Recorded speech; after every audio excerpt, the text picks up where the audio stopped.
ఏపీలో మళ్లీ corona tension మొదలైంది. విశాఖపట్నంలోని మద్దెలపాలెంలో 28 ఏళ్ల మహిళకు కరోనా పాజిటివ్ గా తేలింది. తొలుత మలేరియా, డెంగ్యూ అని భావించి 4 రోజుల క్రితం వైద్య పరీక్షలు చేయగా కరోనా పాజిటివ్ అని నిర్ధారించారు. కరోనా టెన్షన్ వెంటాడుతున్న వేళ వైద్య ఆరోగ్య శాఖ ప్రజలకు కొన్ని సూచనలు చేసింది.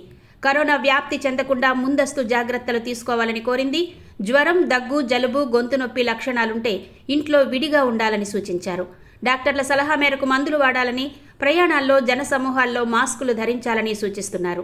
కోవిడ్ కేసుల ప్రభావిత ప్రాంతాల నుంచి వచ్చిన వారు అనుమానిత లక్షణాలు కనిపిస్తే వెంటనే కోవిడ్ నిర్ధారణ పరీక్షలు చేయించుకోవాలని, తరచూ చేతులు శుభ్రం చేసుకోవాలని అన్నారు. అంతేకాక ప్రజలు గుంపులుగా ఉండొద్దని, ముఖ్యంగా ప్రార్థనా సమావేశాలు, సామాజిక సమావేశాలు, పార్టీలు వంటి సామూహిక సమావేశాల విషయంలో జాగ్రత్తగా ఉండాలి అంటున్నారు.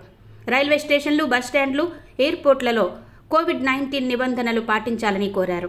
వృద్ధులు, గర్భిణులు ఇళ్లలోనే ఉండాలని, ఇతర దేశాల నుంచి వచ్చిన వ్యక్తులు కరోనా పరీక్షలు చేయించుకోవాలని అన్నారు.